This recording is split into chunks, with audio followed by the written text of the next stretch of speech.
ಲಸತು ಶ್ರೀಮದಾನಂದತೀರ್ಥೇಂದುರ್ನೋ ಹೃದಂಬರೆ ಯದ್ವಚಶ್ಚಂದ್ರಿಕಾ ಸ್ವಾಂತ ಸಂತಾಪಂ ವಿನಿಕೃಂತತಿ ಭವತಿ ಯದನುಭಾವಾದೇಡಮೂಕೋಪಿ ವಾಗ್ಮೀ ಜಡಮತಿರಪಿ ಜಂತುರ್ಜಾಯತೆ ಪ್ರಾಜ್ಞಮೌಲಿಃ ಸಕಲವಚನಚೇತೋ ದೇವತಾ ಭಾರತೀ ಸಾ ಮಮ ವಚಸಿ ನಿಧತ್ತಾಂ ಸನ್ನಿಧಿಂ ಮಾನಸೇ ಚ ಆಪಾದಮೌಲಿಪರ್ಯಂತಂ ಗುರುಣಾಂ ಆಕೃತಿಂ ಸ್ಮರೇತ್ ತೇನ ವಿಘ್ನಾಃ ಪ್ರಣಶ್ಯಂತಿ ಸಿದ್ಧ್ಯಂತಿ ಚ ಮನೋರಥಾಃ ತಪಸ್ವಾಧ್ಯಾಯ ಶುಶ್ರೂಷಾ ಕೃಷ್ಣಪೂಜಾರತಂ ಮುನಿಂ ವಿಶ್ವೇಶಮಿಷ್ಟದಂ ವಂದೇ ಪರಿವ್ರಾಟ್ ಚಕ್ರವರ್ತಿನಂ.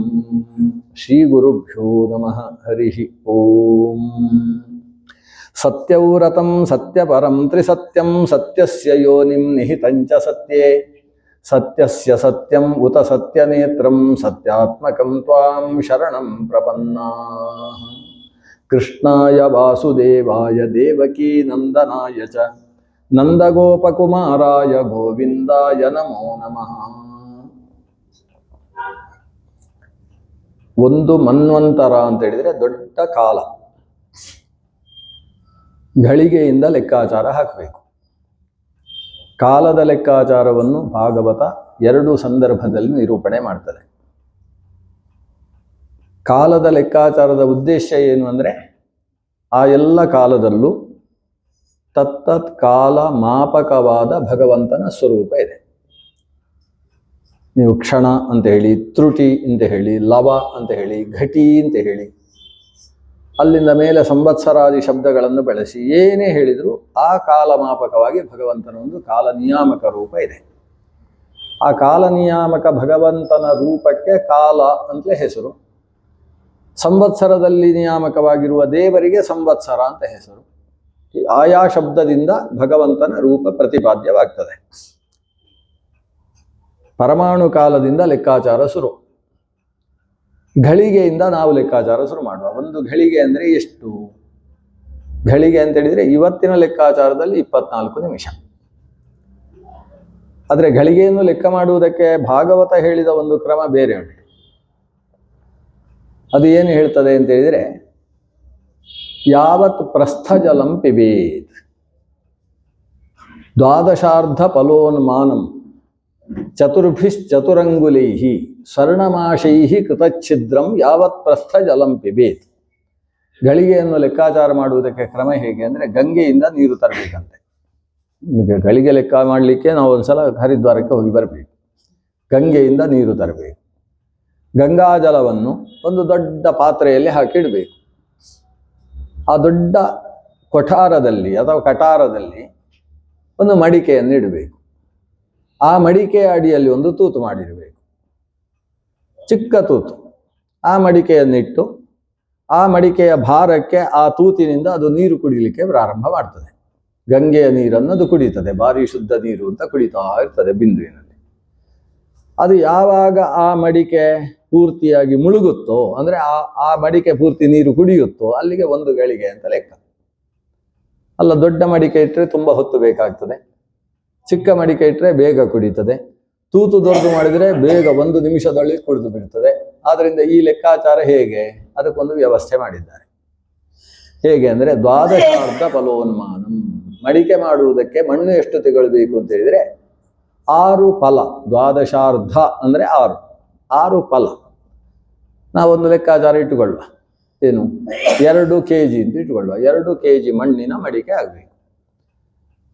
ಆ ಮಡಿಕೆ ಎಷ್ಟು ದೊಡ್ಡದಿರಬೇಕು ಅಂತ ಹೇಳಿದರೆ, ಅದರಲ್ಲಿ ಸರಿಯಾಗಿ ದ್ವಾದಶಾರ್ಧ ಫಲವೇ ಕೂಡಬೇಕು.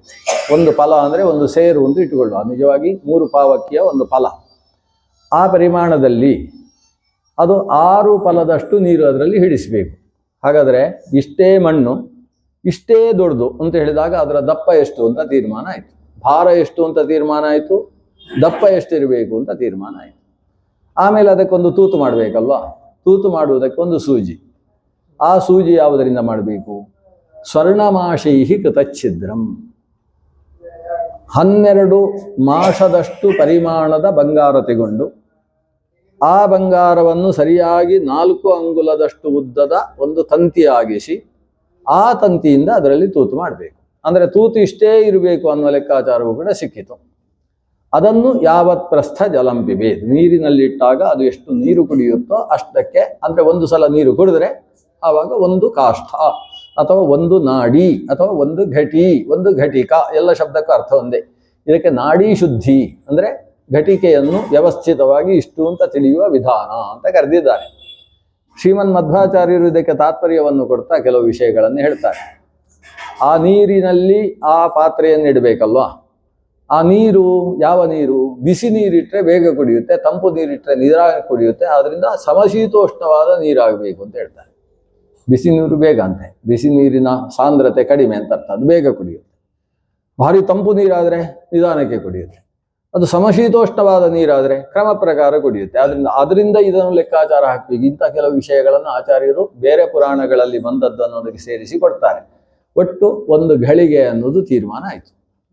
ಈ 2 ಗಳಿಗೆಗಳು ಸೇರಿದರೆ ಒಂದು ಮುಹೂರ್ತ, ಮುಹೂರ್ತಗಳು ಸೇರಿ 30 ಮುಹೂರ್ತ ಸೇರಿದರೆ ಒಂದು ದಿನ. ಈ ಲೆಕ್ಕಾಚಾರದಲ್ಲಿ ಸಂವತ್ಸರಾದಿ ವ್ಯವಸ್ಥೆಯಲ್ಲಿ ಯುಗದ ತನಕ ಬರಬೇಕು. ಮೊದಲು ಮಹಾಯುಗಗಳು ಒಟ್ಟು 71 ಮತ್ತು ಸ್ವಲ್ಪ ಸೇರಿದರೆ ಅದಕ್ಕೆ ಒಂದು ಮನ್ವಂತರ ಅಂತ ಹೆಸರು. 71 ಮಹಾಯುಗ. ಮಹಾಯುಗ ಅಂದರೆ 4 ಯುಗಗಳ ಚಕ್ರ. ಕೃತ, ತ್ರೇತ, ದ್ವಾಪರ, ಕಲಿ ಅಂತ ಹೇಳುವ 4 ಯುಗಗಳ ಚಕ್ರ. ಅದಕ್ಕೆ ಕಲಿಯುಗ ಅಂತ ಹೇಳಿದರೆ ಪಾದ ಅಂತ ಹೆಸರು. ಪಾದಯುಗ ಅಂತ ಹೇಳಿದ್ರು, ಕಲಿಯುಗ ಅಂತ ಹೇಳಿದ್ರು, ಅರ್ಥ ಒಂದೇ. ಆ ಕಲಿಯುಗ 2 ಸೇರಿದರೆ ದ್ವಾಪರ ಅಂತ ಕರೆಸಿಕೊಳ್ತದೆ. ದ್ವಾಪರ ಅಂದರೆ ಏನರ್ಥ? 2 2ರಷ್ಟು ಅಂತ. 2ರಷ್ಟು ಉಳಿದ್ರೆ ದ್ವಾಪರ, 2ರಷ್ಟು ಉಳಿದ್ರೆ ಅದಕ್ಕೆ ದ್ವಾಪರ ಅಂತ ಹೆಸರು. 2ರಷ್ಟು ಉಳಿಯುವುದು ಅಂದ್ರೆ ಏನು? ಕಲಿಯುಗದ 2ರಷ್ಟು ಕಾಲ ಅಂತ ಹೇಳಿ. ಅಥವಾ ಧರ್ಮದ ವಿಷಯದಲ್ಲಿ ಅರ್ಧದಷ್ಟು ಹೋಗಿ ಅರ್ಧದಷ್ಟು 2 ಪಾದ ಮಾತ್ರ ಉಳಿದ್ರೆ ಅದಕ್ಕೆ ದ್ವಾಪರ ಅಂತ ಹೆಸರು.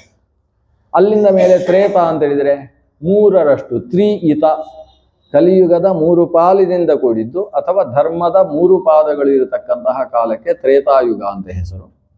ಕೃತ ಅನ್ನುವ ಶಬ್ದಕ್ಕೆ ಪೂರ್ಣ ಅಂತ ಸಂಸ್ಕೃತದಲ್ಲಿ ಅರ್ಥ. ಕೃತಂ ಪೂರ್ಣಂ ಸಮುದ್ದಿಷ್ಟಂ. ಕೃತ, ದಶ, ಪೂರ್ಣ ಇದಕ್ಕೆಲ್ಲ ಸಮಾನಾರ್ಥ. ಅದರಿಂದ ಕೃತಯುಗ ಅಂತ ಹೇಳಿದರೆ ಪೂರ್ಣಯುಗ, 4 ಧರ್ಮದ ಪಾದಗಳಿಂದ ಕೂಡಿರತಕ್ಕಂತಹ ಯುಗ, ಅಥವಾ ಕಲಿಯುಗದ 4ರಷ್ಟು ಕಾಲಾವಧಿಯುಳ್ಳಂತಹ ಒಂದು ಯುಗ. ಈ 4 ಯುಗಗಳು ಸೇರಿಸಿದಾಗ ಅದು ದೇವತಾಮಾನದ ಪ್ರಕಾರ 12,000 ವರ್ಷ, ಅಥವಾ ನಮ್ಮ ಲೆಕ್ಕಾಚಾರದ ಪ್ರಕಾರ 43,20,000 ವರ್ಷಗಳಾಗ್ತವೆ. ಅಂತಹ ಮಹಾಯುಗ, 4 ಯುಗಗಳು ಸೇರಿದಂತಹ ಮಹಾಯುಗ, ಅವುಗಳು 1,000ದಷ್ಟು ಸೇರಿದಾಗ ಅದು ಚತುರ್ಮುಖ ಬ್ರಹ್ಮನ ಒಂದು ಹಗಲು. ಅದಕ್ಕೆ ಕಲ್ಪ ಅಂತ ಹೆಸರು. ಈ ಕಲ್ಪ 2ರಷ್ಟು ಸೇರಿದರೆ ಚತುರ್ಮುಖನ ಅಹೋರಾತ್ರವಾಗ್ತದೆ. ನಮ್ಮ ಲೆಕ್ಕಾಚಾರದಲ್ಲಿ 432 ಕೋಟಿ ವರ್ಷ ಹಗಲು, 432 ಕೋಟಿ ವರ್ಷ ರಾತ್ರಿ. ಇಷ್ಟೆಲ್ಲ ಲೆಕ್ಕಾಚಾರ ಬೇಡ, ಅಂತೂ ಚತುರ್ಮುಖ ಬ್ರಹ್ಮನಿಗೆ ಒಂದು ದಿನ. ಈ ದಿನಗಳು 360 ಸೇರಿದರೆ ಒಂದು ವರ್ಷ, ಆ ವರ್ಷಗಳು 100 ಸೇರಿದರೆ ಅವನ ಆಯುಷ್ಯ. ಅದಕ್ಕೆ ಪರ ಅಂತ ಹೆಸರು.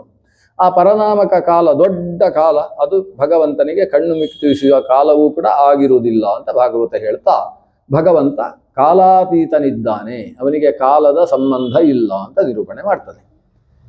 ಈ ಮನ್ವಂತರದ ವಿಷಯ ಇಲ್ಲದೆ ಹೋದರೆ ಪುರಾಣ ಪ್ರವಚನ ಆಗುವುದೇ ಇಲ್ಲಂತೆ. ಮನ್ವಂತರ ಹೇಳಲೇಬೇಕಂತೆ.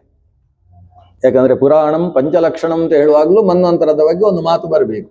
ಅದರಲ್ಲಿ ಈಗ ನಡೀತಾ ಇರತಕ್ಕಂಥದ್ದು 7ನೇದ್ದಾದಂತಹ ವೈವಸ್ವತ ಮನ್ವಂತರ.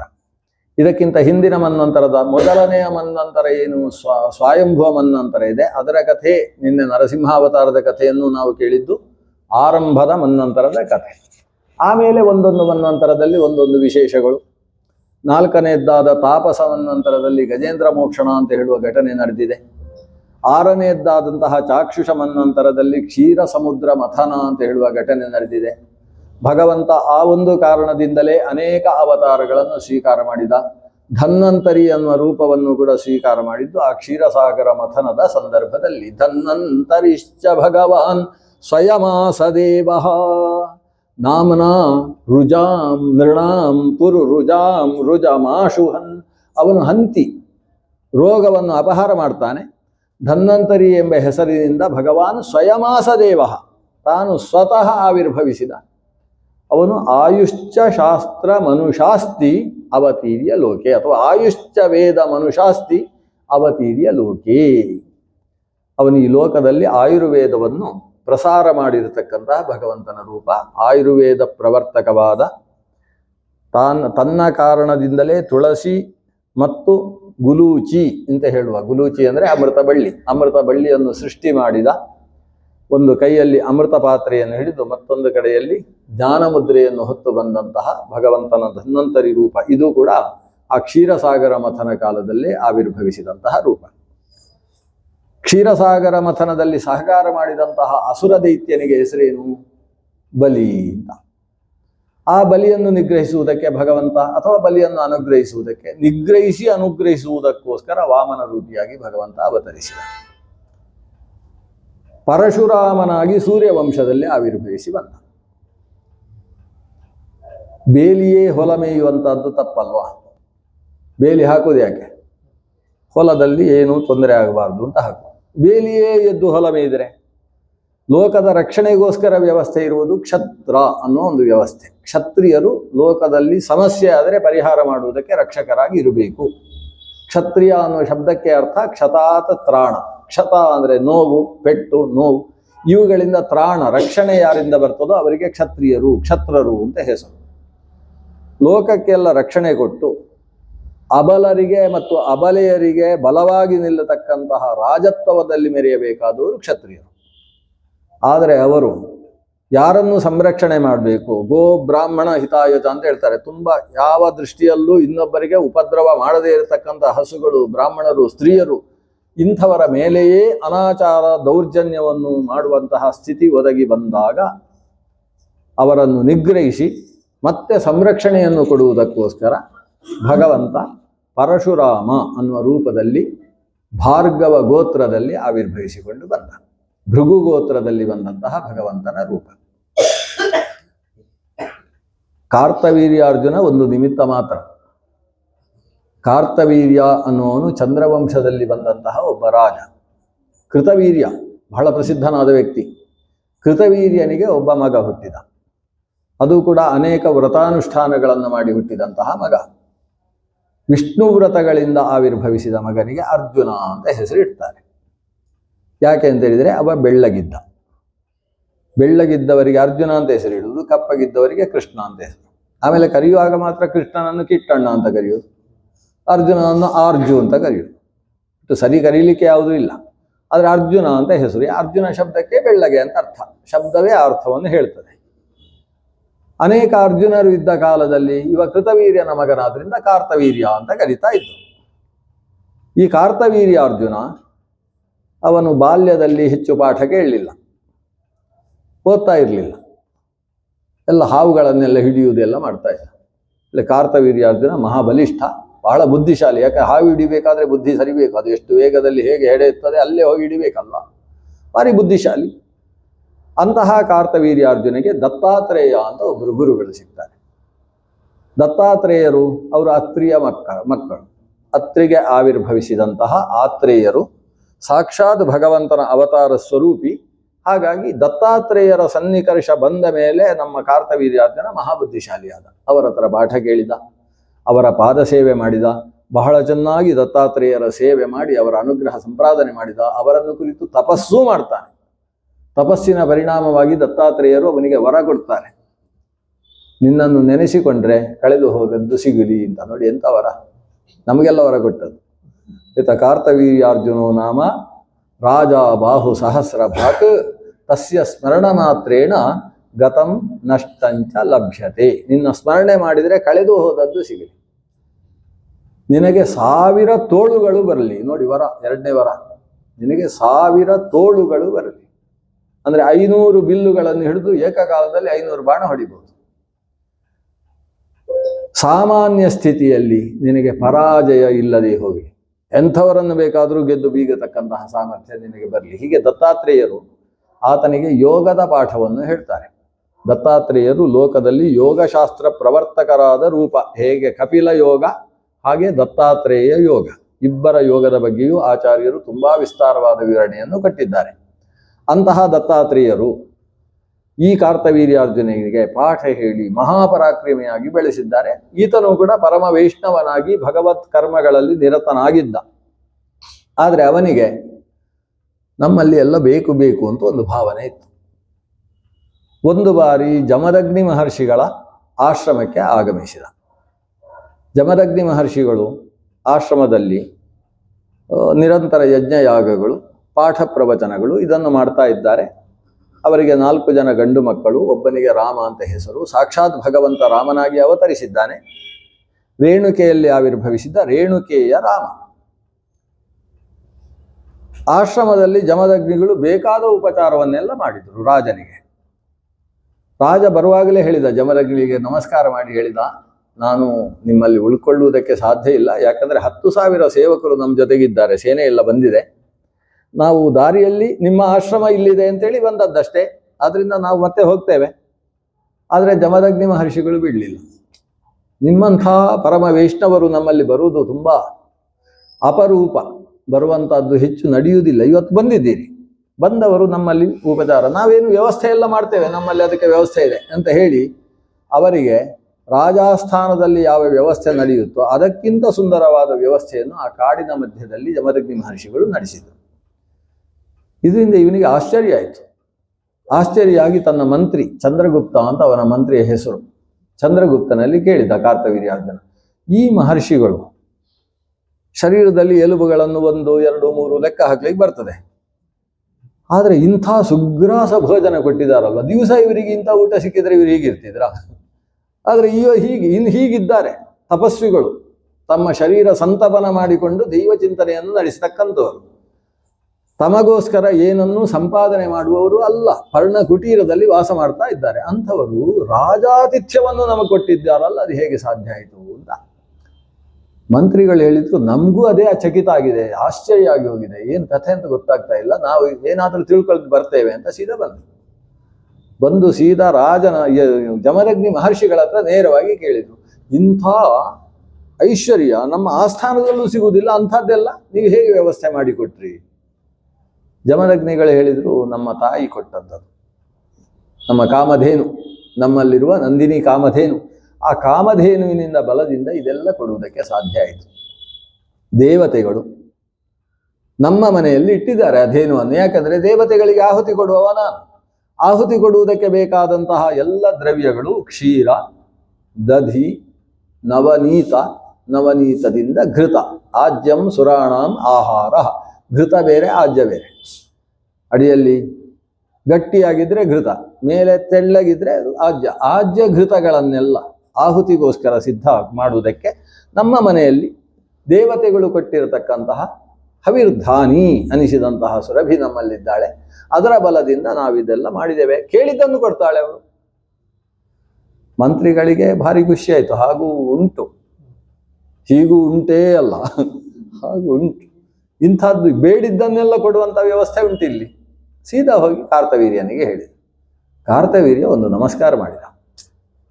ರಾಜರುಗಳಿಗೆ ಸಾಧ್ಯ ಇಲ್ಲದೆ ಇರತಕ್ಕಂಥದ್ದು ದೇವತೆಗಳ ಅನುಗ್ರಹದ ಬಲದಿಂದ ಋಷಿಗಳಿಗೆ ಬರ್ತದೆ ಅನ್ನೋದು ಇದೇ ಹೊಸದಲ್ಲ, ಇದಕ್ಕಿಂತ ಹಿಂದೆಯೂ ಕೇಳಿದ್ದೇವೆ.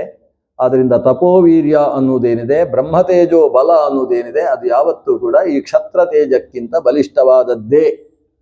ಅದಕ್ಕೆ ಮುಂದಕ್ಕೆ ವಿಶ್ವಾಮಿತ್ರರ ದೃಷ್ಟಾಂತ ಬರ್ತದೆ. ದಿಗ್ಬಲಂ ಕ್ಷತ್ರಿಯ ಬಲಂ ಬ್ರಹ್ಮತೇಜೋ ಬಲಂ ಬಲಂ ಅಂತ ಬ್ರಹ್ಮತೇಜಸ್ಸಿನ ಬಲ ಏನು ಅಂತ ತೋರಿಸಿದಂತಹ ವ್ಯಕ್ತಿತ್ವ ಬೇಕಾದಷ್ಟಿದೆ. ಅವರಿಗೆ ನಮ್ಮ ನಮಸ್ಕಾರ ಅಂತ. ಇದು ಸುಮ್ಮನಾದರೆ ಚಂದ್ರಗುಪ್ತ ಕೇಳಿದ ಅವರ ಹತ್ರ, ಅಲ್ಲ, ಈ ಹಸು ನಿಜವಾಗಿ ಇಲ್ಲಿರಬೇಕಾದ್ದಲ್ಲ, ಅದು ನಮ್ಮ ಆಸ್ಥಾನದಲ್ಲಿರಬೇಕಾದ್ದು. ಯಾಕೆಂತೇಳಿದರೆ ಕೇಳಿದ್ದೆಲ್ಲ ಕೊಡ್ತದೆ, ನಮ್ಮ ಖಜಾನೆ ಆಗಾಗ ಖಾಲಿ ಆಗ್ತದೆ. ಪರಾಭವ ಸಂವತ್ಸರದಲ್ಲಿ ಸರಿಯಾಗಿ ಖಜಾನೆಯಲ್ಲಿ ಏನು ಇಲ್ಲ ಅಂತ ಆಗ್ತದೆ. ಆವಾಗ ಖಜಾನೆ ತುಂಬಿಸಿಕೊಳ್ಳುವುದಕ್ಕೆ ಇಂಥ ಒಂದು ಗೋವಿದ್ರೆ ಎಷ್ಟು ಅನುಕೂಲ. ಊರಿಗೆ ಬೇಕಾದಲ್ಲಿ ಸೇತುವೆ ಕಟ್ಟಿಸ್ಬೋದಲ್ವಾ, ಬೇಕಾದ ರೀತಿಯ ಅನುಕೂಲವನ್ನು ಪ್ರಜೆಗಳಿಗೆ ಕೊಡ್ಬೋದಲ್ವಾ. ಆಯ್ತಾ, ಪ್ರಜೆಗಳನ್ನೆಲ್ಲ ಸುಸಮೃದ್ಧವಾಗಿಸುವುದಕ್ಕೆ ರಾಜಸ್ಥಾನಕ್ಕೆ ಒಂದು ವಿಶಿಷ್ಟವಾದ ಅವಕಾಶ ಅಂತ ಹೇಳಿದರೆ ಇಂಥ ಗೋವು. ನಾವಿದನ್ನು ಒಂದು ಋಷಿಗಳ ಹತ್ರ ಕೇಳುವುದಕ್ಕೆ ತಾವು ಅನುಮತಿ ಕೊಡಬೇಕು ಅಂತ ಹೇಳಿದ. ಅದಕ್ಕೆ ಇವ ಹೇಳಿದ, ನೀವು ಕೇಳುವುದು ಬೇಡ. ಯಾಕೆಂತೇಳಿದರೆ ಅವರು ಕುಲಪತಿಗಳು, ಇಲ್ಲಿಯ ಗುರುಕುಲದ ಕುಲಪತಿಗಳು ಜಮದಗ್ನಿಗಳು. ಮಂತ್ರಿಗಳ ಹತ್ರ ಹೋಗಿ ಕೇಳಿಸಿದ ಅಂತಾದರೆ ಅವರಿಗೆ ಇಷ್ಟ ಆಗಲಿಕ್ಕಿಲ್ಲ. ರಾಜ, ನೀವು ಹೇಳಿದ ವಿಷಯ ಎಲ್ಲ ಸರಿ ಇದೆ, ಅಮಾತ್ಯರು ಯಾವ ಸಮಯದಲ್ಲಿ ಯಾವ ರೀತಿಯಲ್ಲಿ ನಮಗೆ ನಿರ್ದೇಶನ ಕೊಡಬೇಕು ಅಂಥ ನಿರ್ದೇಶನ ಕೊಟ್ಟಿದ್ದೀರಿ, ತುಂಬ ಅನುಕೂಲವಾಗಿದೆ ಇದು, ಆದ್ದರಿಂದ ನಾನೇ ನೇರವಾಗಿ ಕೇಳ್ತೇನೆ ಅಂತ ಹೇಳಿದ. ಬಹಳ ಒಳ್ಳೆ ವ್ಯಕ್ತಿ. ಕಾರ್ತವೀರ್ಯಾರ್ಜುನ ಏನು ದುಷ್ಟ, ಮಹಾದುಷ್ಟ ಏನೂ ಅಲ್ಲ, ಸ್ವಲ್ಪ ದುಷ್ಟ ಇರ್ಬೋದು. ನಾನು ಕೇಳ್ತೇನೆ ಅಂತ ಹೇಳಿದ. ಸೀದಾ ಬಂದ, ಮಹರ್ಷಿಗಳ ಹತ್ರ ನಮಸ್ಕಾರ ಮಾಡಿದ, ಸ್ವಲ್ಪ ಆಚೆ ಈಚೆ ಎಲ್ಲ ವಿಚಾರ ಮಾಡಿದ. ಕಚ್ಚಿತ್ ಸುಖಂ, ಏನು ಹೇಗಿದೆ, ಹೇಗೆ ನಡೀತಾ ಉಂಟು, ತಮ್ಮ ಅಧ್ಯಾಪನಾದಿ ವಿಧಾನಗಳೆಲ್ಲ ಸರಿಯಾಗಿ ನಡೀತಾವ, ಶಿಷ್ಯರು ಸರಿಯಾಗಿ ಕಾಲಕ್ಕೆ ಹೇಳ್ತಾರ, ಇದೆಲ್ಲ ಕೇಳಬೇಕಾಗ್ತದೆ. ಅವರು ಕಾಲಕ್ಕೆ ಹೇಳ್ತಾರೋ ಹೇಗೆ, ಆರೋಗ್ಯದ ದೃಷ್ಟಿ ಎಲ್ಲ ವಿಚಾರ ಮಾಡಿ, ಆಮೇಲೆ ನೀವು ನಮಗೆಲ್ಲ ಕೊಟ್ಟ ಆತಿಥ್ಯ ಅತ್ಯಂತ ಮನಸ್ಸಿಗೆ ಹಿತವಾಗಿದೆ, ನಾವು ಕೂಡ ನಮ್ಮ ಆಸ್ಥಾನದಲ್ಲಿ ಆತಿಥ್ಯ ಕೊಡ್ತೇವೆ, ಅದು ಪ್ರಿಯವಾಗ್ತದೆ, ಆದರೆ ಹಿತ ಆಗುವುದಿಲ್ಲ. ನಿಮ್ದು ಹಾಗಲ್ಲ, ಹಿತವಾದ ಪ್ರಿಯವಾದ ಆತಿಥ್ಯ. ಕೆಲವರು ಭಾರಿ ಆತಿಥ್ಯ ಮಾಡುವುದೇನು, ಜಿಲೇಬಿ ಹಾಕುವುದೇ ಹಾಕೋದು, ಹಾಕಿ ಕೊನೆಗೆ ಬಾಯಿಗೂ ಇಟ್ಟು ಬಿಡ್ತಾರೆ, ತುರುಕಿ ಬಿಡ್ತಾರೆ, ಆಮೇಲೆ ಇವ ಮಲ್ಕೊಳ್ಬೇಕಷ್ಟೆ. ಇದು ಪ್ರಿಯ ಆಗಬಹುದು, ಆದರೆ ಹಿತ ಅಲ್ಲ. ಯಾವ ಆತಿಥ್ಯ ಪ್ರಿಯವೋ ಅಷ್ಟು ಸಾಕಾಗುವುದಿಲ್ಲ, ಹಿತವೂ ಆಗಬೇಕು, ಮುಂದಕ್ಕೂ ಅವನಿಗೆ ಅದು ಅನುಕೂಲ ಆಗಬೇಕಲ್ವ. ಆ ರೀತಿಯ ಪ್ರಿಯಹಿತವಾಗಿರತಕ್ಕಂಥ ಆತಿಥ್ಯವನ್ನು ತಾವು ಕೊಟ್ಟಿದ್ದೀರಿ. ಇದಕ್ಕೆ ತಮ್ಮಲ್ಲಿರುವ ಹವಿರ್ಧಾನಿ ಅನಿಸಿದಂತಹ ಸುರಭಿ ಕಾರಣ ಅನ್ನುವ ವಿಷಯ ನಮಗೆ ಗೊತ್ತಾಗಿದೆ. ಬಹಳ ಸಂತೋಷ. ದೇವತೆಗಳು ಎಂಥ ಅನುಗ್ರಹ ಮಾಡಿದ್ದಾರೆ ನಿಮ್ಮ ಕುಟುಂಬಕ್ಕೆ. ಭಾರ್ಗವ ಕುಲವೇ ಹಾಗೆ, ಭೃಗುಗಳು ಹಾಗಂತೆ. ಭೃಗುವಿನಲ್ಲಿ ಬಂದ ಚವನ, ಶುಕ್ರ ಅವರು ಎಂಥವರು, ಅದೇ ಕುಲದಲ್ಲಿ ಉಚತ್ಯರು ಬಂದರು, ಅವರಲ್ಲಿ ಬಂದಿರತಕ್ಕಂಥವರು ತಾವು ಎಂಥವರು, ಇಡೀ ವಂಶದ ವರ್ಣನೆ ಎಲ್ಲ ಮಾಡಿದ. ಅವ್ರವರ ಬಗ್ಗೆಯೂ ಕೂಡ ಹೇಳಿದ. ಎಲ್ಲ ಭೃಗು ಜಮದಗ್ನಿಗಳಿಗೆ ಭಾರಿ ಖುಷಿಯಾಯಿತು. ನಮ್ಮ ಇಡೀ ಕುಟುಂಬದ ಬಗ್ಗೆ ಗೊತ್ತಲ್ಲ, ನಮ್ಮಲ್ಲೆಲ್ಲ ಕುಟುಂಬ ಎಷ್ಟು ಗೊತ್ತಿದೆ ಅಂತ ಹೇಳಿದ್ರೆ, ಪಿತೃ ಪಿತಾಮಹ ಪ್ರಪಿತಾಮಹ, ಶ್ರಾದ್ದ ದಿವಸ ಯಾರ ಹತ್ರ ಸೋದರ ಮಾವನ ಹತ್ರ ಕೇಳ್ಕೊಂಡು ಬರುದು, ಅವ್ರದ್ದೊಬ್ಬರದ್ದು ಹೆಸರೇನು ಅಂತ. ಈ ಪ್ರಸಂಗ ನಮ್ಮಲ್ಲಿದ್ರೆ, ಇವರಲ್ಲಿ ಹಾಗಲ್ಲ. ಈ ರಾಜನಾದ ವ್ಯಕ್ತಿಗೆ ನಮ್ಮ ಕುಟುಂಬ ಎಲ್ಲ ಪರಿಚಯ ಇದೆ, ಅವರ ಮಹತ್ವವನ್ನೆಲ್ಲ ಹೇಳ್ತಾನೆ. ಜಮದಗ್ನಿಗಳಿಗೆ ಆನಂದವಾಯಿತು. ಹವಿರ್ಧಾನಿಯ ಬಗ್ಗೆ ಅವರು ಹೊಗಳಿದ್ದು ಕೇಳಿ ಇನ್ನಷ್ಟು ಇವರು ಒಂದಿಷ್ಟು ಸೇರಿಸಿದ್ರು. ದೇವತೆಗಳು ಯಜ್ಞಕ್ಕೋಸ್ಕರ ನಮ್ಮ ಮನೆಯಲ್ಲಿ ಇಟ್ಟು ತುಂಬ ಅನುಗ್ರಹ ಮಾಡಿದ್ದಾರೆ ಅಂತ ತಾವು ಹೇಳಿದ್ರಿ, ಅತ್ಯಂತ ಸೂಕ್ತವಾದ ವಿಷಯ. ಆದರೆ ಅದು ದೇವತೆಗಳಿಂದ ನ್ಯಸ್ತವಾದದ್ದು ಅಂತ ಒಂದು ಮಾತು ಹೇಳಿದರು. ನ್ಯಸ್ತ ಅಂದ್ರೆ ಏನು? ನ್ಯಾಸವಾಗಿ ಇರುವಂಥದ್ದು. ನ್ಯಾಸ ಅನ್ನೋದಕ್ಕೆ ಅರ್ಥ ಯಾವತ್ತು ಕೇಳ್ತಾರೆ ಅವತ್ತು ಕೊಡಬೇಕು, ಅಡವು ಇಡುವುದು ಅಂತ ಇದಕ್ಕೆ ಕರೀತಾರೆ. ಅದು ನ್ಯಾಸವಾಗಿ ಮನೆಯಲ್ಲಿ ಇಟ್ಟಿರುವಂಥದ್ದು, ಕೇಳಿದಾಗ ಕೊಡಬೇಕಾದ್ದು. ನಮ್ಮ ವಿನಿಯೋಗಕ್ಕಲ್ಲ, ನಾವು ದೇವತಾ ವಿನಿಯೋಗಕ್ಕೋಸ್ಕರ ಅದನ್ನು ಉಪಯೋಗಿಸುವುದು. ಕೆರೆಯ ನೀರನ್ನು ಕೆರೆಗೆ ಚೆಲ್ಲಿ ಅನ್ನುವ ಭಾವದಿಂದ ಅದನ್ನು ವಿನಿಯೋಗಿಸ್ತಾ ಇದ್ದೇವೆ. ನೀವೆಲ್ಲ ಪರಮ ವೈಷ್ಣವರು, ರಾಜರು, ಲೋಕಕ್ಷೇಮವನ್ನು ನೀವು ಮಾಡ್ತಾ ಇರುವುದರಿಂದ ನಾವು ಮಾಡುವ ತಪಸ್ಸಿನ 6ನೇ 1 ಭಾಗ ನಿಮಗೆ ಸೇರ್ತದೆ. ಆದ್ದರಿಂದ ಬ್ರಾಹ್ಮಣ್ಯಕ್ಕಿಂತ ಹೆಚ್ಚಿನ ವ್ಯಕ್ತಿತ್ವ ಕ್ಷತ್ರದಲ್ಲಿ ಕಾಣಬೇಕಂತೆ. ಸರ್ವ ವೇದಮಯೋ ವಿಪ್ರಹ, ಸರ್ವ ದೇವಮಯೋ ನೃಪಃ. ವೇದದ ಸ್ವರೂಪ ವಿಪ್ರನಾದರೆ ದೇವತಾ ಸ್ವರೂಪ ನೃಪನಾಗಿರ್ತಾನೆ, ಅವನಲ್ಲಿ ಎಲ್ಲ ದೇವತೆಗಳು ಸನ್ನಿಹಿತರಾಗಿರ್ತಾರೆ. ಅಂಥವರನ್ನು ಆರಾಧಿಸುವುದಂದ್ರೆ ದೇವತಾ ಆರಾಧನೆ ಮಾಡುವುದು. ಅದಕ್ಕೋಸ್ಕರ ನಾನು ಹವಿರ್ಧಾನಿಯನ್ನು ನಿಮ್ಮ ಆತಿಥ್ಯಕ್ಕೆ ಉಪಯೋಗಿಸಿದ್ದಲ್ಲ, ನಿಮ್ಮಲ್ಲಿರುವ ದೇವರ ಪೂಜೆಗೋಸ್ಕರ ನಾನು ವಿನಿಯೋಗಿಸಿದ್ದು ಅಂತ ತತ್ವ ಹೇಳಿದ. ಆಗ ಮೆಲ್ಲ ಇವ ಶುರು ಮಾಡಿದ, ನೀವು ಇಷ್ಟೆಲ್ಲ ದೇವ ಕಾರ್ಯ ಇಲ್ಲಿ ಮಾಡ್ತೀರಿ, ನೀವು ಹೇಗೆ ನಮ್ಮಲ್ಲಿ ದೇವರನ್ನು ನೋಡಿ ಪೂಜೆ ಮಾಡಿದ್ರು, ನಾವು ಹಾಗೆ ಪ್ರಜೆಗಳಲ್ಲೆಲ್ಲ ದೇವರನ್ನು ನೋಡಿ ಪೂಜೆ ಮಾಡೋದು. ವಿಧಾನಸೌಧದ ಮುಂದೆ ಹಾಕಿರ್ತಾರೆ, ಸರ್ಕಾರದ ಕೆಲಸ ದೇವರ ಕೆಲಸ ಅಂತ. ಸ್ವಲ್ಪ ಅದಕ್ಕೆ ಬಣ್ಣ ಬಳಿದಿದ್ದಾರೆ, ಬೇರೆ ವಿಷಯ. ಆದರೆ ಈಗ ನಾವೆಲ್ಲ ಪ್ರಜೆಗಳಲ್ಲೆಲ್ಲ ದೇವರನ್ನು ನೋಡ್ತಕ್ಕಂಥ ದೇವ ಪೂಜೆ ನಮ್ಮದು. ಆದ್ದರಿಂದ ನೀವು ಎಷ್ಟು ಮಾಡ್ಬೋದು, ನಮ್ಮಂಥವರ ಅಪರೂಪಕ್ಕೆ ಇಲ್ಲಿ ಬಂದಾಗ ಒಂದು ಸಲ ದೇವ ಪೂಜೆ ನಮ್ಮಲ್ಲೆಲ್ಲ ಮಾಡ್ಬೋದು. ನಮ್ಗೆ ಹಾಗಲ್ಲ, ದಿನನಿತ್ಯದ ಕರ್ತವ್ಯವೇ ಅದು. ಹಾಗಾಗಿ ನಿಮ್ಮ ಸುರಭಿಯನ್ನು ನಮ್ಮ ಮನೆಗೆ ಕಳಿಸಿಕೊಟ್ರೆ ನಾವು ಅದರಿಂದ ದಿನನಿತ್ಯ ದೇವ ಪೂಜೆ ಮಾಡ್ತೇವೆ. ಈ ಒಂದು ಅನುಕೂಲವನ್ನು ನೀವು ಕಲ್ಪಿಸಬೇಕು ಅಂತ ಕೇಳಿಕೊಂಡ. ಜಮದಗ್ನಿಗಳು ನಗ್ತಾರೆ. ಅದಕ್ಕೆ ನಾನು ಹೇಳಿದ್ದು ನ್ಯಾಸ ಅಂತ ಹೇಳಿದೆ. ನನ್ನದ್ದಾಗಿದ್ರೆ ನಿಮಗೆ ಕೊಡುವುದಕ್ಕೆ ನಮಗೇನು ಬೇಕಾಗಿಲ್ಲ, ನಮಗೆ ಸ್ವಾರ್ಥ ಅನ್ನೋದಿಲ್ಲ. ಸ್ವಾರ್ಥ ಅನ್ನೋದು ನನಗೆ ಅಥವಾ ನಮಗೆ ಅನ್ನುವಲ್ಲಿ ನಿಲ್ತದೆ. ನಮ್ದು ಹಾಗಲ್ಲ, ನಮಗೆಲ್ಲರಿಗೂ ಅನ್ನುವ ಭಾವದಲ್ಲೇ ಎಲ್ಲವನ್ನೂ ನಾವು ವಿನಿಯೋಗಿಸುವುದು. ಆದರೆ ಈ ಹವಿರ್ಧಾನಿಯನ್ನು ಮಾತ್ರ ನಿಮ್ಮಲ್ಲಿ ತಲುಪಿಸುವುದಕ್ಕೆ ಅಸಾಧ್ಯ. ಯಾಕೆ ಅಂದರೆ ಅದು ದೇವತೆಗಳ ನ್ಯಾಸ. ನೀನು ಅದನ್ನು ಪಡೆಯುವುದಕ್ಕೆ ಅವಕಾಶ ಇದೆ. ಏನಂದರೆ ದೇವರನ್ನು ತೃಪ್ತಿಗೊಳಿಸು, ದೇವತೆಗಳ ಅನುಗ್ರಹ ಸಂಪಾದನೆ ಮಾಡು. ಕಾಮಧೇನು ಅಂತ ಹೇಳಿದರೆ ಒಂದೇ ಕಾಮಧೇನು ಅಲ್ಲ, ನಂದಿನಿ ಇಂತಿದೆ, ಹವಿರ್ಧಾನಿ ಇಂತಿದೆ, ಸುರಭಿ ಇಂತಿದೆ, ಅನೇಕ ಕಾಮಧೇನು ಕ್ಷೀರಸಾಗರ ಮಥನ ಕಾಲದಲ್ಲಿ ಆವಿರ್ಭವಿಸಿದ್ದಿದೆ. ಆದ್ದರಿಂದ ಕಾಮಧೇನು ನಿನ್ನಲ್ಲಿಗೆ ಬರುವುದಕ್ಕೆ ದೇವತೆಗಳ ಅನುಗ್ರಹ ಸಂಪಾದನೆ ಮಾಡುವುದು ಮಾರ್ಗವೇ ಹೊರತು ದೇವತೆಗಳು ನನ್ನಲ್ಲಿ ಕೊಟ್ಟದ್ದನ್ನು ನಿನ್ನ ಮನೆಗೆ ಕಳಿಸಬೇಕು, ಈ ವ್ಯವಸ್ಥೆಗೆ ಅವಕಾಶ ಇಲ್ಲ. ಕಾರ್ತವೀರ್ಯಾರ್ಜುನಿಗೆ ಸ್ವಲ್ಪ ಬೇಸರ ಆಯಿತು. ಯಾಕೆಂದರೆ ಕೇಳಿದ ಮೇಲೆ ಸಿಗದೆ ಹೋದರೆ ಬೇಸರ ಆಗ್ತದೆ. ಆದರೆ ಅವ ವಿವೇಕ ಉಪಯೋಗ ಮಾಡಬೇಕಿತ್ತು. ಅದಕ್ಕೋಸ್ಕರವೇ ಜಮದಗ್ನಿಗಳು ಏನು ಮಾಡಿದರು, ಇದು ದೇವತೆಗಳು ಮನೆಯಲ್ಲಿಟ್ಟ ನ್ಯಾಸ ಅಂತ ಹೇಳಿಯೇ ಅವನಿಗೆ ಅದನ್ನು ಹೊಗಳಿದರು. ಇವನು ಆ ನ್ಯಾಸ ಅನ್ನೋ ಶಬ್ದವನ್ನು ಮನಸ್ಸಿಗೆ ತಗೊಳ್ಳದೆ ದೇವರ ಪೂಜೆಗೆ ಇರುವಂತಹದ್ದು ಅಂದ್ರೆ ನಾವು ಸಿಕ್ಕಾಬಿಟ್ಟೆ ದೇವರ ಪೂಜೆ ಮಾಡ್ತೇವೆ, ನಿಮ್ದೆಲ್ಲ ಚಿಕ್ಕ ಪೂಜೆ ನಮ್ದು ದೊಡ್ಡ ಪೂಜೆ ಅಂತ ಶುರು ಮಾಡಿಬಿಟ್ಟ. ಅದು ನಮ್ಮಲ್ಲಿ ಗಳಿಸುವಂತ ಜಮದಗ್ನಿಗಳು ಖಡಾಖಂಡಿತವಾಗಿ, ಯಾಕಂದ್ರೆ ಅವರಿಗೆ ಸ್ಪಷ್ಟತೆ ಇದೆ, ಇದು ಕೊಡ್ಲಿಕ್ಕೆ ಬರುವಂತಹದ್ದಲ್ಲ. ಯಾವುದೆಲ್ಲ ದಾನ ಕೊಟ್ಟದ್ದನ್ನು ಇನ್ನೊಬ್ಬರಿಗೆ ಕೊಡ್ಬೋದು. ನಮಗೆ ಕೊಟ್ಟು ಒಂದು ಪುಸ್ತಕ ದಾನ ಕೊಟ್ಟರು, ನನ್ನಲ್ಲಿ ಉಂಟು, ಇನ್ನೊಬ್ಬರಿಗೆ ಇದ್ರೆ ಒಳ್ಳೇದು, ನಾನು ಎತ್ತಿ ಇನ್ನೊಬ್ಬರಿಗೆ ಕೊಡುದು. ಅಥವಾ ಫಲದಾನ ಕೊಟ್ಟಿದ್ದಾರೆ, ಫಲ ತಿಂದು ಸಾಕಾಗೋಗಿದೆ ನಮಗೆ, ಅಥವಾ ಇನ್ನೊಬ್ಬರಿಗೆ ತಿಂದರೆ ಇನ್ನಷ್ಟು ಉಪಯೋಗ ಇದೆ, ಅವರಿಗೆ ಎತ್ತಿ ಕೊಡ್ಬೋದು. ನಮಗೆ ಕೊಟ್ಟದ್ದನ್ನು ಮತ್ತೊಬ್ಬರಿಗೆ ಕೊಡ್ಬೋದು. ಯಾವುದೋ ಒಂದೆರಡು ದಾನಗಳು ಮಾತ್ರ, ಕನ್ಯಾದಾನ ಕೊಟ್ಟರೆ ಹಿಂದಕ್ಕೆ ಇನ್ಯಾರಿಗೂ ಕೊಡುವುದಕ್ಕೆ ಬರುವುದಿಲ್ಲ. ಯಾವುದೋ ಅಪರೂಪದ ದಾನ ಮಾತ್ರ ಹಾಗಿರುವುದು. ಅದು ಬಿಟ್ಟು ಪಡೆದ ದಾನವನ್ನು ಮತ್ತೊಬ್ಬರಿಗೆ ತಿರುಗಿಸುವುದಕ್ಕೆ ಪೂರ್ಣ ಅವಕಾಶ ಇದೆ. ಆದರೆ ನ್ಯಾಸ ಅಂತ ಯಾವುದಿರ್ತದೆ, ಅದು ಯಾರು ಕೊಟ್ಟಿದ್ದಾರೋ ಅವರಿಗೇ ಪ್ರತ್ಯರ್ಪಣೆ ಮಾಡಬೇಕು.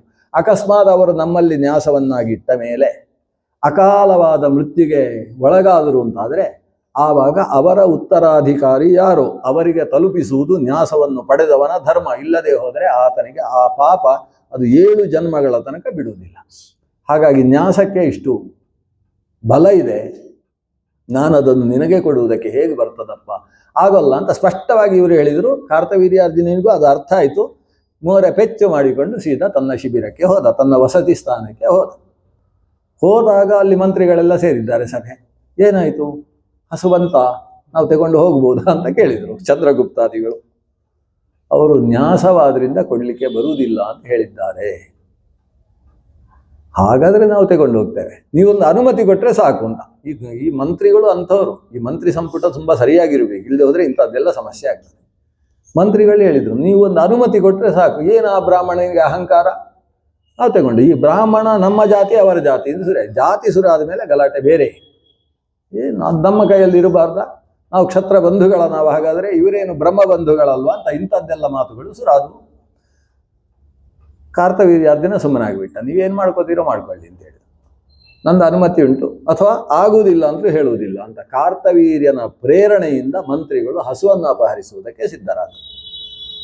ಪಶುಶಾಲೆಯ ಸನಿಹಕ್ಕೆ ಇವರ ಸೇನೆ ಬರುವುದನ್ನು ಕಂಡಂತಹ ಜಮದಗ್ನಿಗಳು ಸೀದಾ ಹೋದರು. ಹಸುವಿಗೆ ಪ್ರದಕ್ಷಿಣೆ ಬಂದು ನಮಸ್ಕಾರ ಮಾಡಿದರು. ನಿನ್ನ ರಕ್ಷಣೆಯನ್ನು ನೀನೇ ಮಾಡಿಕೊಳ್ಬೇಕಮ್ಮ, ನನ್ನ ಕೈಯಲ್ಲಿ ಏನು ಮಾಡಬೇಕು ಮಂತ್ರ ಹೇಳುವುದಷ್ಟೇ, ನಾನು ಮಂತ್ರ ಜಪ ಮಾಡಿಕೊಂಡು ಒಳಗೆ ಕೂತ್ಕೊಳ್ತೇನೆ, ನಿನ್ನ ರಕ್ಷಣೆ ನೀನೇ ಮಾಡ್ಕೋ ಅಂತ ಹೇಳಿದರು. ವಸ್ತುತಃ ಅವರು ಬಂದಾಗ ತಾನು ಒಂದು ಬಾರಿ ಮೈಯನ್ನು ಅಲುಗಿಸಿ ತನ್ನ ರೋಮಕೂಪದಿಂದ ದೊಡ್ಡ ಸೈನ್ಯವನ್ನು ನಿರ್ಮಿಸಿ ಅವರ ಸೈನ್ಯ ಪುಡಿ ಮಾಡಿದ್ದು ನಡೆಯಿತು.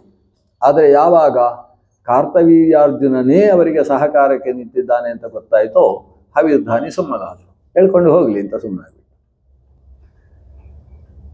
ಇವರು ಹೇಳ್ಕೊಂಡು ಹೋಗುವುದಕ್ಕೆ ಪ್ರಯತ್ನಿಸಿದರು. ಒಂದಷ್ಟು ದೂರ ಹೇಳ್ಕೊಂಡು ಹೋದರು.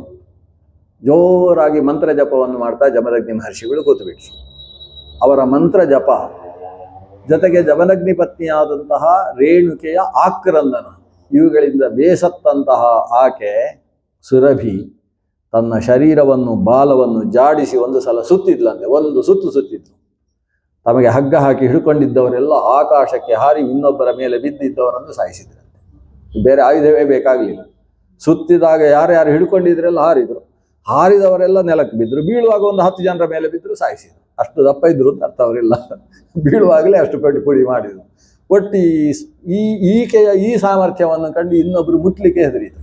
ನಾವು ಮುಟ್ಟಿದ್ರೆ ಇಂಥ ಜಟ್ಟಿಗಳನ್ನೇ ಇದು ಹಾರಿಸಿಬಿಟ್ಟಿದೆ, ಇನ್ನು ನಮ್ಮಂಥವ್ರು ಹಿಡಿದ್ರೆ ಎಲ್ಲ ಇಂಥವ್ರು ಹೋದ್ಮೇಲೆ ಇಂಥವ್ರು ಏನು ಮಾಡೋದು, ಅಸಮರ್ಥರಿಂದ ಏನು ಮಾಡ್ಲಿಕ್ಕೆ ಆಗ್ತದೆ.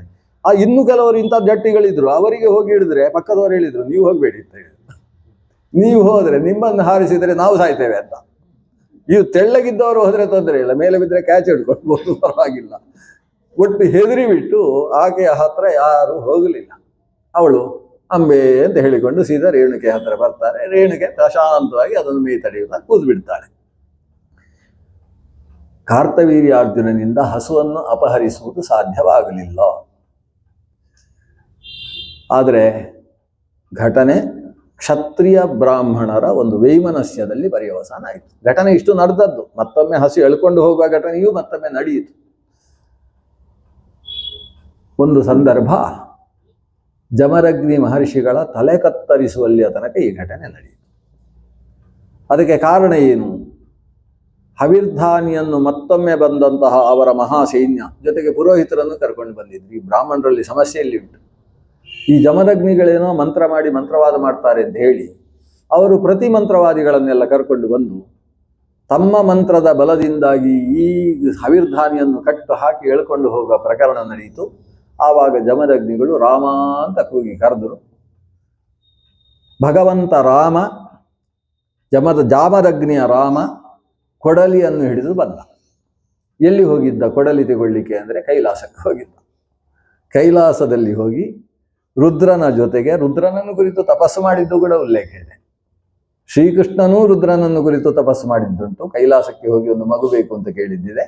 ಪರಶುರಾಮರು ಆ ಕೆಲಸ ಮಾಡಿದ್ದಿದೆ. ಶ್ರೀಕೃಷ್ಣ ಪ್ರೇಮಾಮೃತ ಅನ್ನೋ ಸ್ತೋತ್ರವನ್ನು ಅಲ್ಲಿ ಗ್ರಹಣ ಮಾಡಿದ ವಿಷಯಗಳೆಲ್ಲ ಇದ್ದಾವೆ ಬೇರೆ ಪುರಾಣಗಳಲ್ಲಿ. ಅಂತೂ ಈ ಪರಶುರಾಮ ರೂಪ ಸಾಕ್ಷಾತ್ ಭಗವಂತನೇ ಆದರೂ ಕೂಡ ಲೋಕಕ್ಕೆ ಅನೇಕ ನೀತಿಗಳನ್ನು, ಯಾವ ಸಂದರ್ಭದಲ್ಲಿ ರುದ್ರನ ಆರಾಧನೆ ಮಾಡಬೇಕು ಅನ್ನೋದನ್ನು ತಿಳಿಸುವುದಕ್ಕೋಸ್ಕರ ತಾನು ಒಂದು ರೀತಿಯಲ್ಲಿ ನಡ್ಕೊಂಡದ್ದಿದೆ. ಆದರೆ ರುದ್ರನೇ ಪರಶುರಾಮನನ್ನು ಪೂಜೆ ಮಾಡಿದ ವಿಷಯವು ಜೊತೆಗೆ ಬರ್ತದೆ. ಪರಶುರಾಮರು ರುದ್ರದತ್ತವಾದಂತಹ ಒಂದು ಪರಶುವನ್ನು ಹಿಡಿದು ತನ್ನ ಅತ್ಯಂತ ಆಪ್ತ ಶಿಷ್ಯನಾದ ಅಕೃತವ್ರಣನ ಜೊತೆಗೆ ಜಮದಗ್ನಿಗಳು ಕರೆದ ಹೊತ್ತಿಗೆ ಓಡಿ ಬರ್ತಾರೆ. ಬಂದು ಆ ಕಾರ್ತವೀರ್ಯನನ್ನು ಸಂಹಾರ ಮಾಡ್ತಾರೆ. ತನ್ನ ಪರಶುವಿನಿಂದ ಕಾರ್ತವೀರ್ಯನ 1000 ತೋಳುಗಳನ್ನು ಕತ್ತರಿಸ್ತಾರೆ. 1000 ತೋಳುಗಳು ಇಲ್ಲದೆ ಹೋದಾಗ ಕಾರ್ತವೀರ್ಯ ಯಾವುದೋ ಚಕ್ರವನ್ನು ತಾನು ಗಿರಗಿರನೆ ತಲೆಯಲ್ಲಿ ತಿರುಗಿಸಿ ಇವರ ಮೇಲೆ ಹೊಡೆದಾಗ ತಲೆ ತೆಗಿತಾರೆ. ಸುದರ್ಶನ ಚಕ್ರ ಹೇಗೆ ಸಹಸ್ರಾರ ಅಂತ ಕರೆಸಿಕೊಳ್ಳುತ್ತೋ ಹಾಗೆ ಇವ ಸಹಸ್ರಬಾಹುವಾಗಿ ಸುದರ್ಶನ ಚಕ್ರಕ್ಕೆ ಅಭಿಮಾನಿಯಾಗಿದ್ದ ಚೇತನನಾಗಿದ್ದ. ಅಂಥ ಕಾರ್ತವೀರ್ಯ ದತ್ತಾತ್ರೇಯರ ಉಪದೇಶ ಪಡೆದು ಮಹಾಪ್ರಬುದ್ಧನಾಗಿದ್ದ.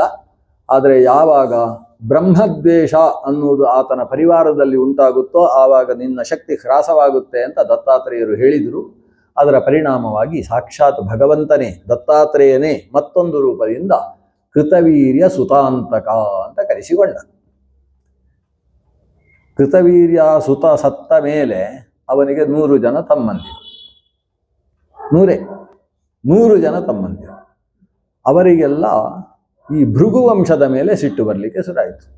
ಭೃಗುವಂಶದಿಂದ ನಮ್ಮ ವಂಶ ಹಾಳಾಯಿತು. ಮಹಾಶಕ್ತಿಶಾಲಿಯಾದ ಕಾರ್ತವೀರ್ಯನನ್ನು ಭೃಗುವಂಶ ಸೇರಿ ಕೊಂದಿದೆ. ಆದ್ದರಿಂದ ಅವರನ್ನು ಏನಾದರೂ ಮಾಡಿ ಮುಗಿಸಬೇಕು ಅಂತ ಇದ್ದರು.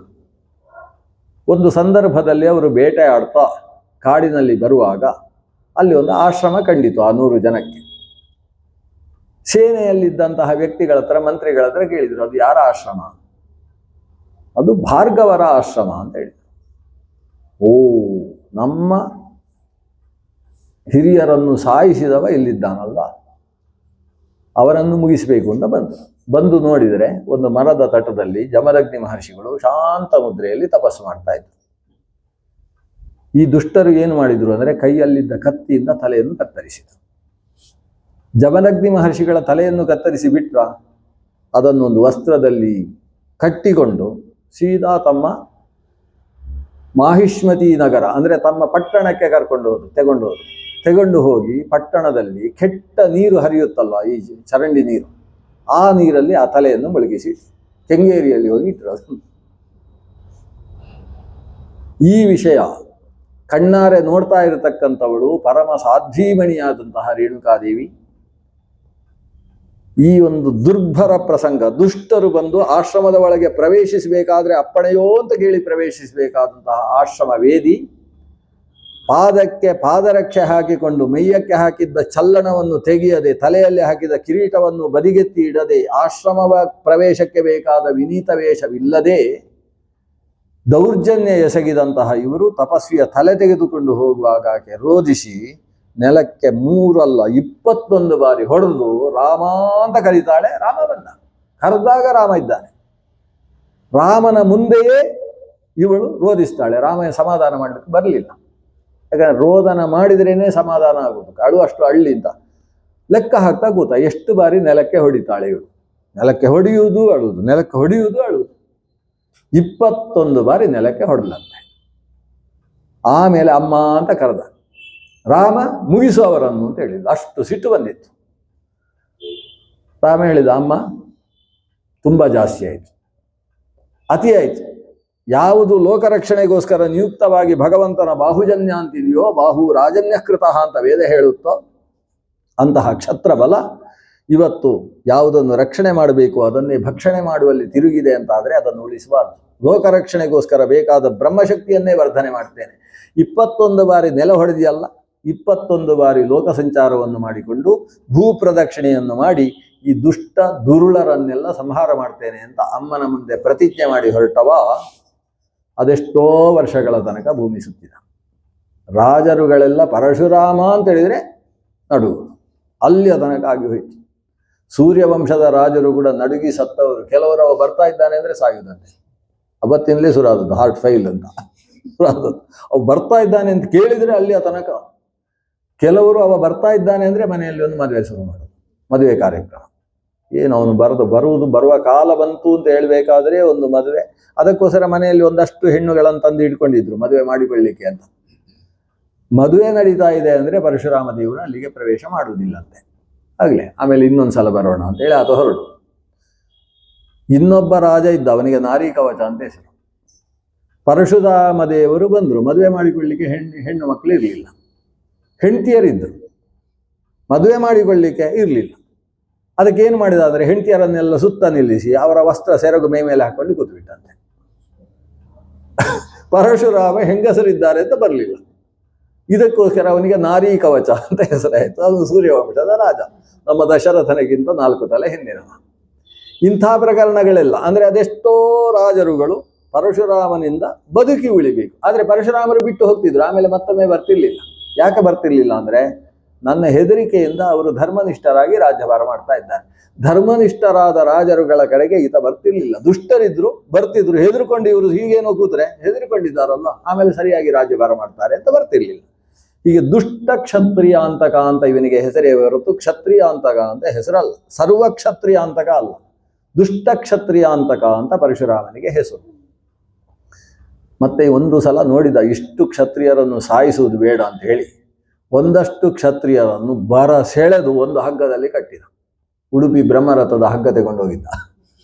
ಆ ಗಟ್ಟಿಯಾದ ಹಗ್ಗದಲ್ಲಿ ಕ್ಷತ್ರಿಯರನ್ನು, ಎಷ್ಟು ಒಂದಲ್ಲ ಎರಡಲ್ಲ 12,000 ಕ್ಷತ್ರಿಯರು, ಅವರನ್ನೆಲ್ಲ ಒಟ್ಟು ಒಂದು ಕಡೆ ಕಟ್ಟಿ ಹಾಕಿ ಅವರ ಹತ್ರವೇ 5 ಹೊಂಡ ತೋರಿಸಿದ. ಎಲ್ಲ ಅವರದೇ ಕೆಲಸ, ಎಲ್ಲರ ಹತ್ರ ನಾನೇನೇನ ನೇನಾನೇನು ನೂನೇನ ಅಂತ ಅವರ ಹತ್ರವೇ ಕೂಡಿಸಿ 5 ಹೊಂಡಗಳನ್ನು ತೋಡಿಸಿ ಹೇಳಿದ, ತಲೆ ಕತ್ತರಿಸಿ ಹೊಂಡದಲ್ಲಿ ಹಾಕಿ ಮುಚ್ಚಬೇಕೋ ಅಥವಾ ಧಾರ್ಮಿಕವಾಗಿ ರಾಜ್ಯಭಾರವನ್ನು ನನ್ನ ನಿಯಂತ್ರಣದಲ್ಲಿ ನಡೆಸ್ತೀರೋ ಅಂತ ಕೇಳಿದ. ಇವ್ರು ಹೇಳಿದ್ರು, ಒಂದು ಸಲ ಹಗ್ಗ ಬಿಚ್ಚಿ ನೋಡು ಅಂತ ಹೇಳಿದ್ರು. ನಮ್ಮ ಹೇಗೂ ಕಟ್ಟಿ ಹಾಕಿದೆಯಲ್ಲ, ಬಿಚ್ಚಿ ನೋಡು, ನಿನ್ನನ್ನು ಸಾಯಿಸ್ತೇವೋ ಅಥವಾ ಏನು ಮಾಡ್ತೇವೆ ನೋಡು ಅಂತ. ರಾಮನಿಗೆ ಒಬ್ಬರ ಮುಖದಲ್ಲೂ ಕೂಡ ಅಪರಾಧಿ ಪ್ರಜ್ಞೆ ಇಲ್ಲ, ನಾವು ಅಧಾರ್ಮಿಕವಾಗಿ ಬದುಕಿದ್ದೇವೆ ಅನ್ನೋ ಜ್ಞಾನ ಇಲ್ಲ, ಮುಂದಕ್ಕೆ ಧರ್ಮ ಮಾರ್ಗದಿಂದ ಬದುಕ್ತೇವೆ ಅಂತ ಹೇಳುವ ಕೆಚ್ಚು ಇಲ್ಲ. ಆ ಧರ್ಮದ ಶ್ರದ್ಧೆ ಇಲ್ಲದೆ ಇದ್ದ ಈ ವ್ಯಕ್ತಿಗಳನ್ನು ಉಳಿಸಬಾರದು, ದುಷ್ಟ ಕ್ಷತ್ರಿಯರು ಇವರು ಅಂತ ಹೇಳಿ ಒಂದು ಸಲ ತನ್ನ ಕೊಡಲಿಯನ್ನು ಬೀಸಿ ಒಗೆದರೆ ಹೀಗೆ ಈ ಪಂಕ್ತಿಗೆ ಹೋಗಿ ಎಲ್ಲರ ತಲೆ ಕತ್ತರಿಸಿ ಆಮೇಲೆ ತಿರುಗಿ ಆ ಕಡೆ ಹೋಗಿ ಇದ್ದವರೆಲ್ಲರ ತಲೆಯನ್ನು ಕೂಡ ಹಾರಿಸಿ ಅಲ್ಲಿ ಬಿಡಿಸಿದಂತೆ. ಇದರ ರಕ್ತ ಹರಿದು 5 ಮಡುಗಳು ತುಂಬಿ ಹೋಗಿದ್ದಾರೆ. ಮೊದಲೇ ನೀರಿತ್ತು, ನೀರೆಲ್ಲ ರಕ್ತಮಯವಾಯಿತು. ಅದಕ್ಕೇನು ಹೆಸರು? ಶಮಂತ ಪಂಚಕ ಅಂತ ಹೆಸರು.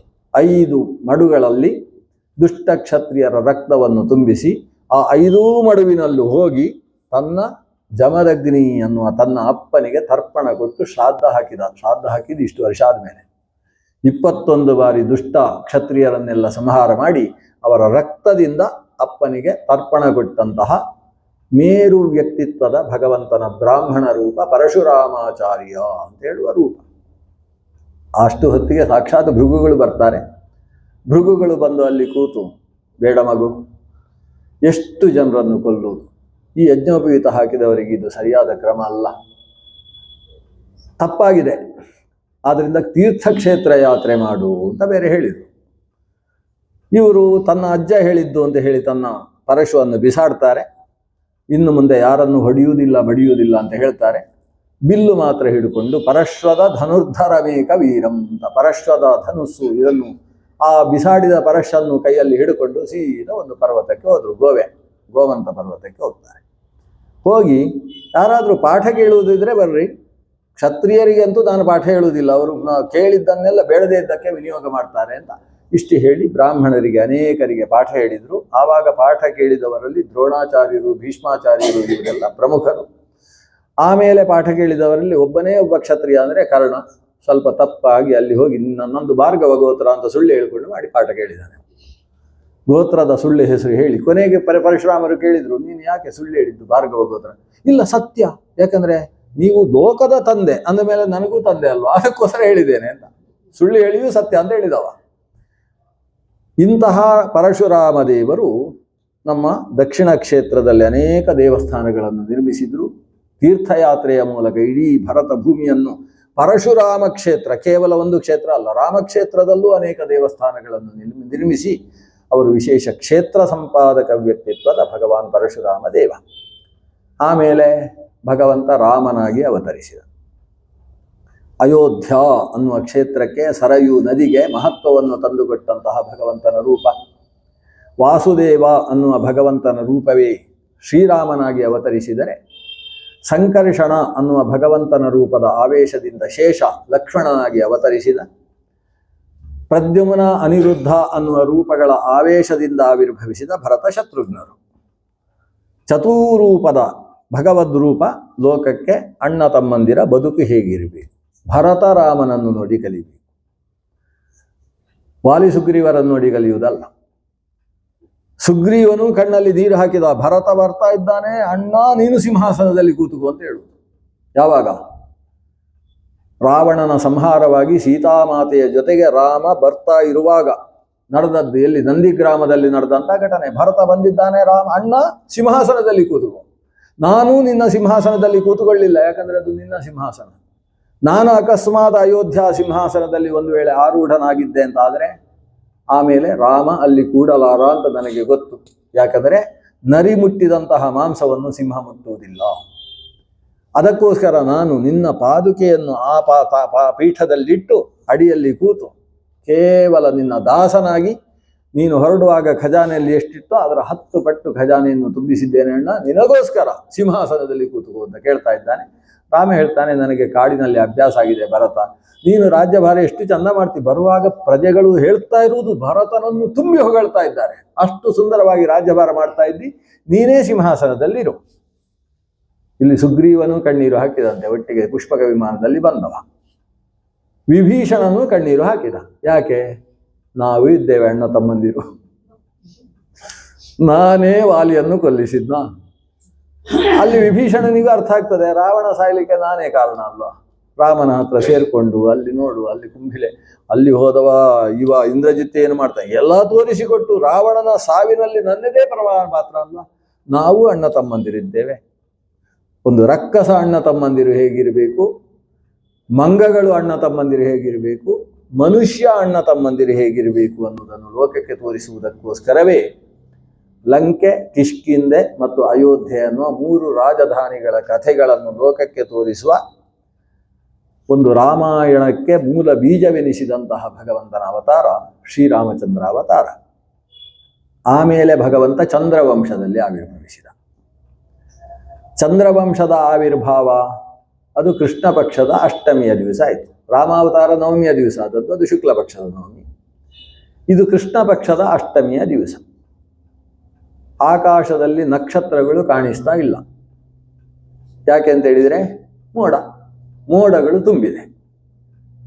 ಆದರೆ ಮಧ್ಯ ಆಕಾಶದಲ್ಲಿ ಮೋಡ ತುಂಬಿದ್ರೂ ಕೂಡ ದಿಗಂತಗಳಲ್ಲಿ ಸಿಡಿಲ ಶಬ್ದ ಇದೆ, ಒಂದೊಂದು ಮಿಂಚಿದೆ, ಆದರೆ ಮೋಡ ಮೇಲೇರಿದೆ, ಆಕಾಶ ಖಾಲಿಯಾಗಿದೆ. ಮಧ್ಯರಾತ್ರಿ ಅಷ್ಟಮಿಯಲ್ಲಿ ಚಂದ್ರ ಉದಯಿಸತಕ್ಕಂಥ ಕಾಲ. ಪೂರ್ವದ ದಿಕ್ಕು ಈಗ ಕೆಂಪಾಗಿದೆ. ಇಲ್ಲಿ ದೇವಕೀ ದೇವಿಯು ಕೂಡ ಪೂರ್ವ ದಿಕ್ಕಿನ ಹಾಗೆ ಬಿಳಿಚಿಕೊಂಡಿದ್ದಾಳೆ, ತುಂಬು ಗರ್ಭದಲ್ಲಿದ್ದಾಳೆ. ಅದು ಆಕೆಯ 8ನೆಯ ಗರ್ಭ. ವಸುದೇವ ದೇವಕಿಯರಿಗೆ ವಿವಾಹವಾಗಿ ಸರಿಯಾಗಿ 8 ವರ್ಷ ಆಗಿದೆ. 8 ವರ್ಷದಲ್ಲಿ 8 ಮಕ್ಕಳ ತಾಯಿ.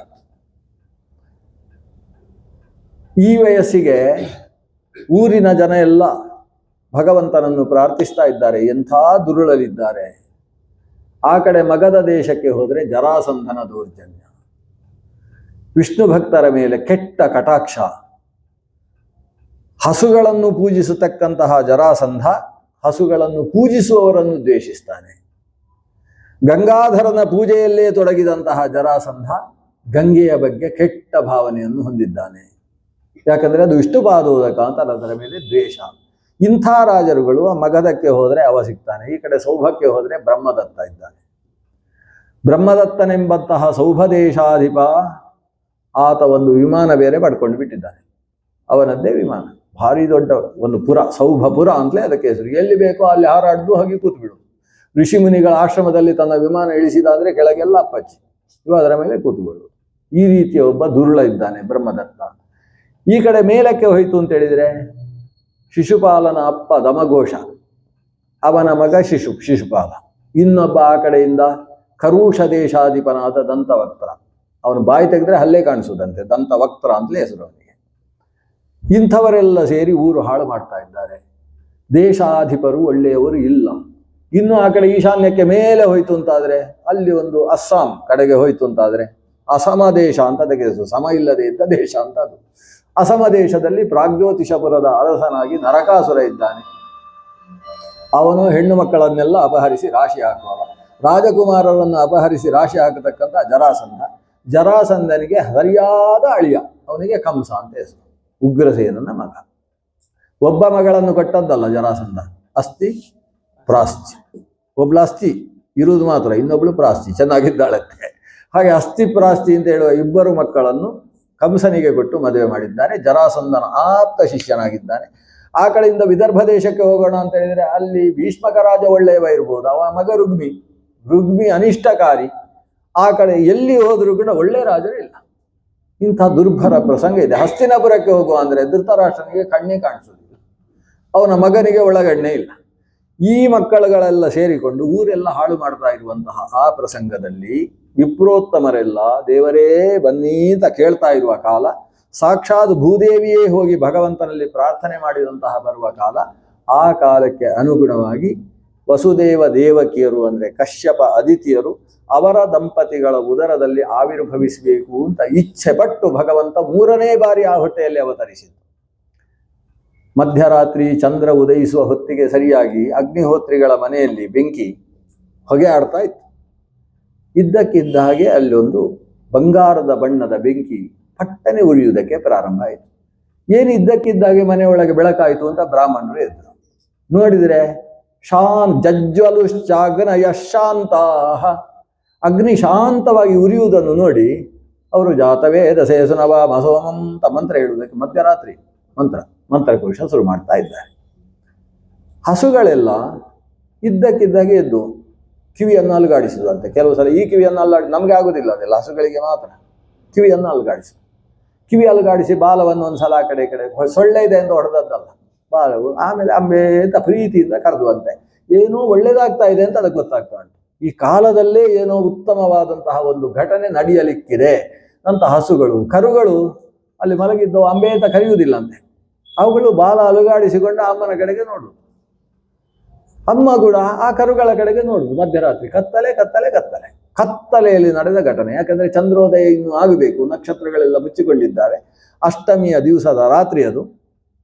ಆ ಸಮಯದಲ್ಲಿ ವವವು ವಾಯು ಸುಖಸ್ಪರ್ಶ, ಬೀಸುವ ಗಾಳಿ ಮೈಗೆ ಹಿತವಾಗುವ ಹಾಗೆ ಶಾಂತವಾಗಿ ಯಾವುದೋ ಒಂದು ಉತ್ತಮ ಶಕುನವನ್ನು ಸೂಚಿಸ್ತಾ ತಾನು ಬೀಸ್ತಾ ಇದ್ದಾನೆ.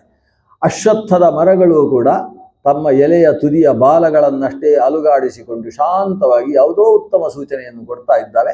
ಇಡೀ ಪ್ರಕೃತಿಯೇ ತಾವು ಒಂದು ರೀತಿಯಲ್ಲಿ ಲವಲವಿಕೆ, ಇಡೀ ಪ್ರಕೃತಿಯಲ್ಲಿ ಅಂತಹದ್ದು ಕಾಣಿಸ್ತಾ ಇದೆ. ಆ ಹೊತ್ತಿಗೆ ಸರಿಯಾಗಿ ಈ ಕಡೆ ಉಗ್ರಸೇನ ಯಾವ ದೊಡ್ಡ ಕಾರಾಗಾರದಲ್ಲಿ ತಾನು ವಸುದೇವ ದೇವಕಿಯರನ್ನು ಇರಿಸಿದ್ದಾನೋ ಅಂತಹ ಆ ಮಥುರಾ ದೇಶದ ಪ್ರದೇಶದಲ್ಲಿ ಚಂದ್ರೋದಯವಾಯಿತು. ಆಕಾಶದಲ್ಲಿ ಒಂದು ಚಂದ್ರೋದಯವಾದರೆ ಈ ಕಾರಾಗಾರದಲ್ಲಿ ಭಗವಂತ ಕಾಣಿಸಿದ.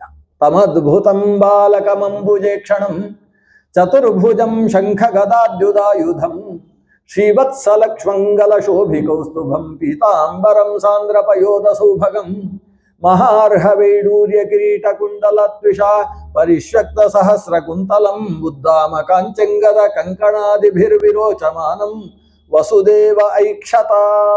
ಅದ್ಭುತ ಬಾಲಕನನ್ನು ವಸುದೇವ ಕಂಡ.